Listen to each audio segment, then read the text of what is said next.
So obviously everybody asked for it after the World War II scenario, so here we are in World War I. However, this political landscape is vastly different from what we've seen at the starting point in WW2. And if we just look at the development here, Russia is on top by far. Russia is the most powerful country starting in 1914. Then we have Great Britain as number 2. The US still pretty far behind somewhat. China very far behind, which is going to be interesting because you'll notice here in the corner, China does not look like traditional China. Usually in these games, China usually ends up rolling over and dominating almost every single time. I don't know if we're going to see that this time. I don't know. We'll have to wait and see. France is ahead of Germany. Germany is just, they just kind of formed out of Prussia, so they're kind of still getting their sea legs. Is sea legs? Is that? No, because not really. Sea legs, Germany, they're not landlocked, but I don't think that's the right term for it. But anyways, Canada not doing bad. Canada still has a few more provinces to colonize up here in North America. So does Russia, though, as well as the whole of the African continent. Is less controlled, first of all, by the Europeans, which means we might see more independence declarations. Same thing goes for the Middle East. The Ottomans are strong. The Ottomans are strong. This isn't necessarily as, how like in realistic, in like historical World War I scenarios, usually Ottomans are kind of a declining empire and they didn't survive much after this Great War. However, the Ottomans are going to be strong in this particular point in EU4. So let's go ahead and start it off with, we'll go on speed 5. Actually, let's go on speed 4 because this is a pretty big part. Obviously, Germany and Austria fighting France, Great Britain, and Russia. More than likely, Italy will join in on the German side. It will be a separate, because the Austrians aren't allied to Italy. Yeah, they're not. Yeah, so the Italians will more than likely join in on the German side, if I said that correctly. I hope I did. I don't know. They're also dealing with some separatists. So anyways, here we go. Let's go ahead and start this off here. Speed 4. France, like I said, is very strong, and it shouldn't be really much of a surprise that Germany's going to lose this. Germany and Austria, but we need to see who loses the most from this war, because I've seen a few different scenarios play out as, because, I do a few tests before I just jump into these campaigns. Really depends on who loses more, Germany or Austria. And then it's very interesting to see exactly how, not so much Austria, but how Germany comes back. Because we all know, World War I was really detrimental to the German Empire, and, that kind of was the basis for the whole World War II event that happened, like 30 years later, less than 30 years later. So that same thing kind of plays out here. I've seen a few scenarios where that same thing happens to Germany. Obviously, every single playthrough of the EU4, of every single EU4 AI only that I've done, they're always different. We can go back and revisit old starting dates in the extended timeline and see something very, very different from what we've seen in the past. So these are all just things that I've noticed in the past. However, it's not a guarantee that some of these theories are going to come up true in this particular series, because who knows? Who knows what's going to happen? EU4 is always very, very different. So it looks like the Germans, the British have already landed here in continental Europe, so that's not good. That is really, really not good. More than likely, yeah, and we've got the Russians already here sieging out Berlin, so Berlin is going to be occupied, I think, very soon. So yeah, Germany is destined to fail here. They're destined to fail. But how much will they lose? That's the next question. How much will they lose? Let's go ahead and check in on Italy. Have they joined in just yet? No, Italy is at war with Switzerland, which is kind of interesting. Let's go ahead and check on because there might be more wars going on. More than likely there are.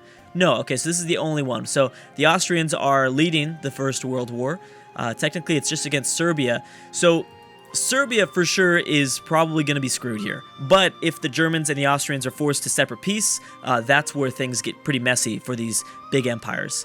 So I don't know. This is interesting. I have not seen Italy declare war on Switzerland before. So you know what? The Italians might not join in on World War I, or they might not join in on the German side. Now, do they have any claims? They've got cores on Austrian lands, but they've got no claims or anything else for Switzerland. We can also check their desire, which is something that I really, really love from Mare Nostrum. They desire, oh my goodness, wow, they desire a lot. They want a lot of French lands. Obviously, the French-controlled region in North Africa. is highly desirable for them. Greece, we've got a little bit into the Ottoman Empire. That's interesting. Let's go ahead and check on the German desires. They want to attack Denmark and southern Sweden. They want to take over Belgium and the Dutch.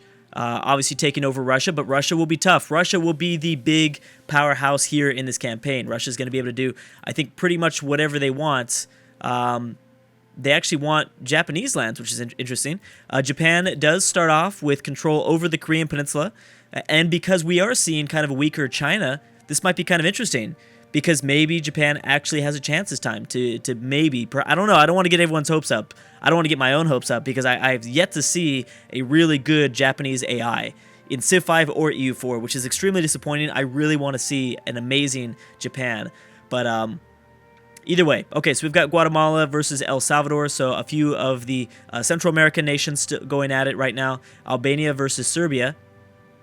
Italy calling in their colony, Italian Somaliland, which we've seen quite a lot of in the World War II scenario that I did earlier. And I will leave a link in the description below if you are new to the channel or if you didn't watch that playthrough. That was a very, very fun very, very fun World War II sort of, I guess, alternative history or alternative scenario. What if this happened in World War II instead? Okay, so yeah, Austria not doing so well. Nobody has separate peace just yet, though. How are the Germans? Germans are fine. I mean, the Germans are not fine. It seems like the Germans are taking a little bit less damage than Austria. I'm guessing, is it because of fortification? The Germans look like they have a little bit more fortification here than the Austrians. The Austrians' entire eastern front is completely open, so these, you know, the Russians can go very deep into Austrian lands without having, I guess, locked units. Is what I'm trying to look for. How are the Ottomans looking? I cannot wait to see what the Ottomans are going to do. Now, of course, the Ottomans are hated by almost everybody right now. Hated by Russia and Austria, obviously all of Europe, even Persia. So they can't even really get an alliance with another Middle Eastern nation. That's going to make things very tough for them. Oh, did Italy peace out? Yes, they did. Italy did peace out. They took quite a bit from the Swiss in the north. They took 4 cores away. And Switzerland is down to 3. So now Italy could technically join in, but I don't think they're going to want to do that since the Germans are getting their butt kicked and Italy still has to core all those lands. It's going to be a lot of administrative power. What do we have here? Peru versus Bolivia, as well as Albania versus Serbia. And that is a separate war too.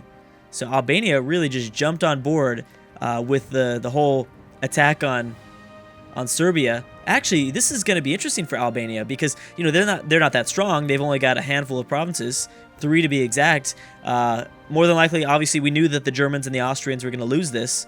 So what's going to happen to Albania? Will they be successful? Since they're just fighting Serbia and nobody else, they actually might have some luck here. Oh, we have Portugal versus who? That is a native. I don't even want to try to pronounce that. As you can see, that is a native, native African tribe here. Are they a tribe? Yes, they're a tribal monarchy. Okay, so the Portuguese are going to try to extend out Portuguese Angola. We still have Rhodesia here, the Belgian Congo. The Germans actually have a colony here in East Africa. We'll see if they lose that due to their war efforts in World War I. I think they did. In history, yet we've also have German colonies out this way too, which I think is very, very cool. So yeah, the British and the French don't have most of the world locked down in terms of like under their control. Obviously, British India still very much is.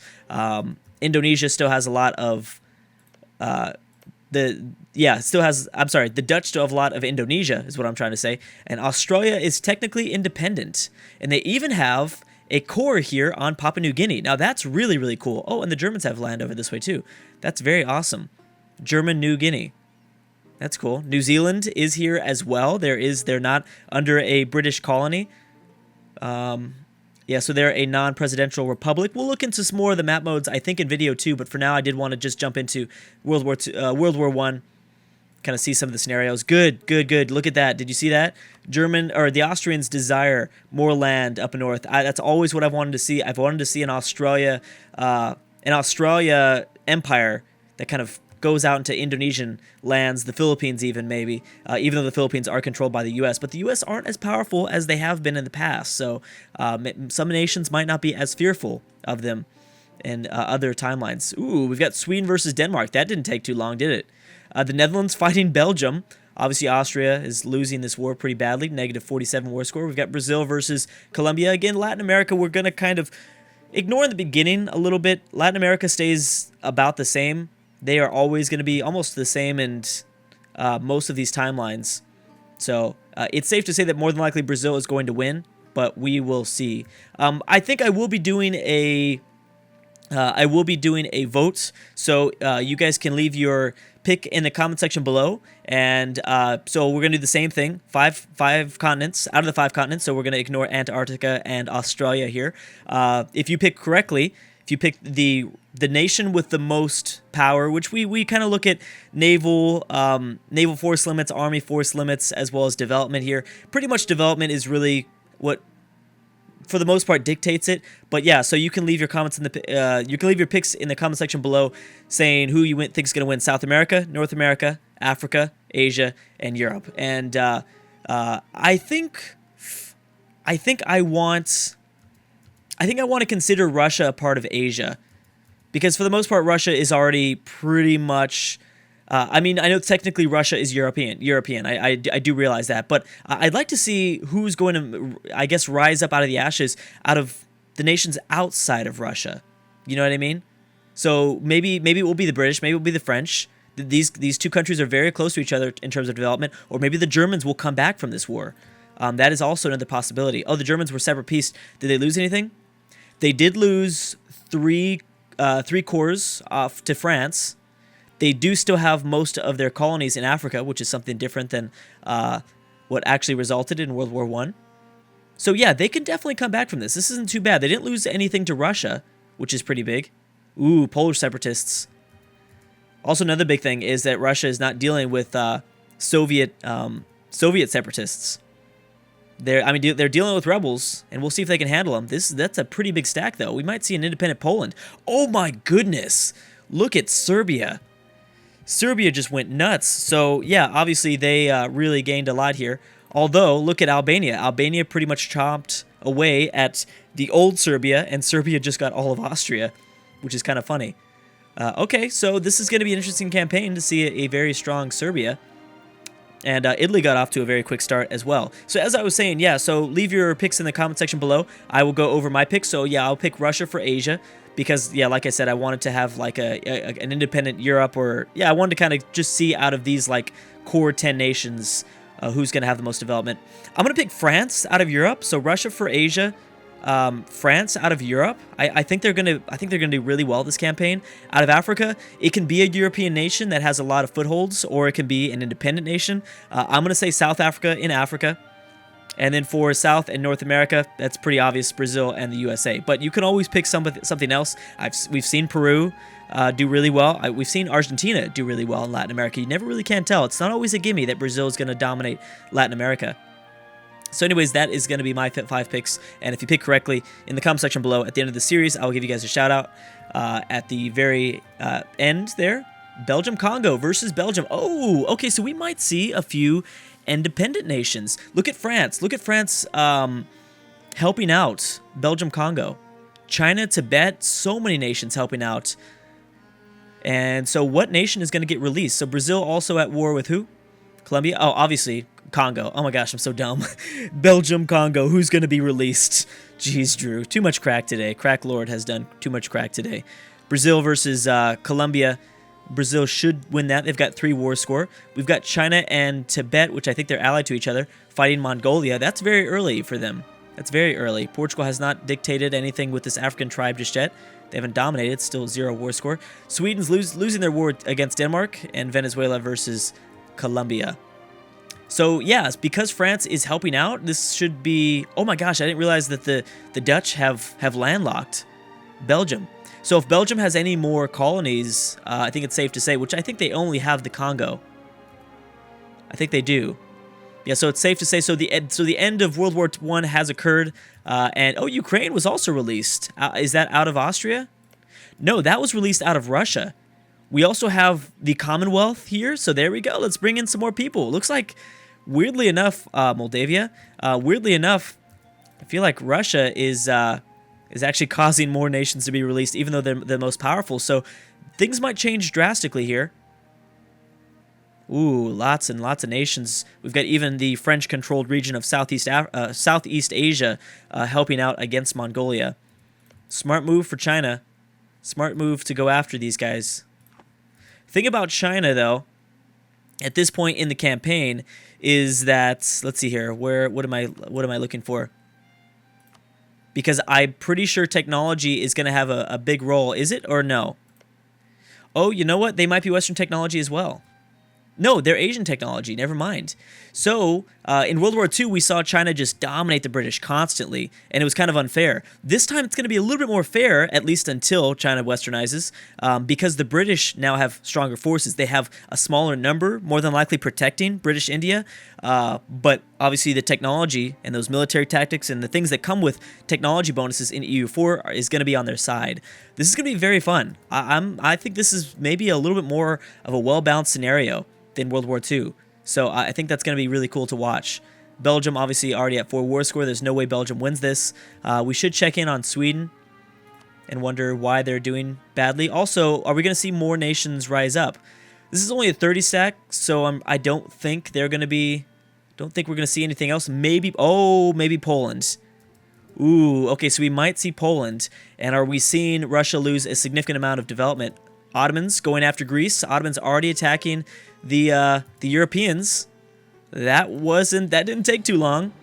They're allied to the Shamar. Or are they vassal? Oh my gosh, yeah, so the Ottomans have vassalized the Shamar. You guys as well? Azir? Azir also a vassal of the Ottomans. Oh man, I cannot wait to see what the Ottomans are going to do. The Ottomans also, are they westernized or are they are Anatolian tech group, which is usually not much of a difference. If you play as the Ottomans in a traditional EU4 campaign, you'll know that the Ottomans really don't suffer too big of an advantage when it comes to fighting the Europeans. And I think that's the same case here. So they're going to have to attack across the... Oh man, I always forget how to pronounce this correctly. Aegean Sea? Aegean Sea? I think something like that. They're just fighting Greece, right? Yeah, Austria won't really be able to protect their ally Greece because Austria really doesn't really have the naval force limit at this point. They only have 2 coastal... Ooh, wait a second. What are they doing? Oh, they do have a few ships. They've got 5 transport ships. Obviously, that's not too much.